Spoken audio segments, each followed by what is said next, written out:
বিসমিল্লাহির রহমানির রহিম।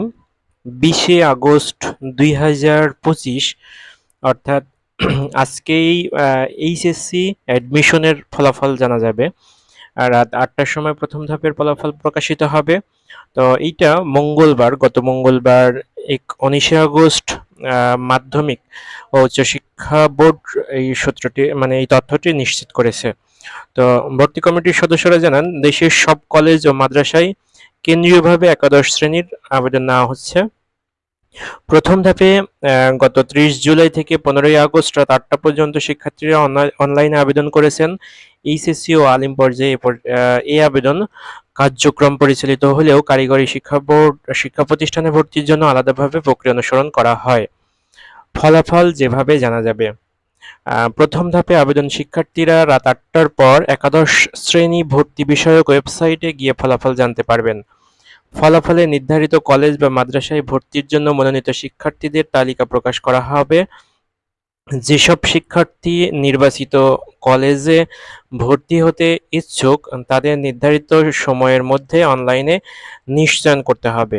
কেউ যদি নির্বাচিত প্রতিষ্ঠানে ভর্তি হতে না চান তাহলে নিশ্চয়ন না করে পরবর্তী ধাপে আবেদন করার সুযোগ পাবেন। অর্থাৎ প্রথমে যদি কেউ নিশ্চয়ন করে ফেলেন তাহলে অন্য কলেজে যেতে হলে তার সেই কলেজে প্রথমত ভর্তি হতে হবে এবং পরবর্তীতে ভর্তি ট্রান্সফার করে অন্য কলেজে যেতে পারবে। শুরুতেই সে অন্য কলেজে যাওয়ার কোনো সুযোগ থাকবে না। তার মানে নিশ্চয়ন করা শিক্ষার্থীর জন্য মাইগ্রেশনের সুবিধা থাকবে, যার মাধ্যমে পছন্দ অনুযায়ী কলেজে ভর্তির সুযোগ পাবেন।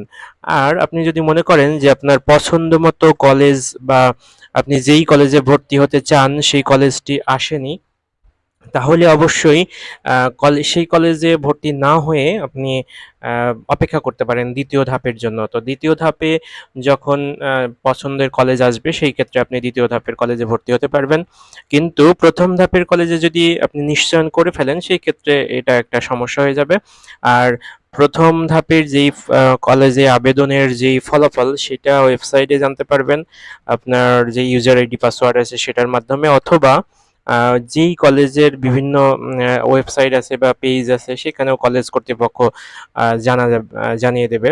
সবচেয়ে ভালো হয় নিজ নিজ ইউজার আইডি এবং পাসওয়ার্ডের মাধ্যমে নিজের পছন্দের যেই কলেজে লিস্ট আসছে বা যেই কলেজে সুপারিশ করা হয়েছে বা যেই কলেজের নাম আসছে সেই কলেজটা দেখে নেওয়া। এটা হচ্ছে সবচেয়ে সহজ এবং সহজ উপায়। এটা এখন বর্তমানে যে কোনো মোবাইলের মাধ্যমে সেই কাজটা অনেক সহজে করা যায়।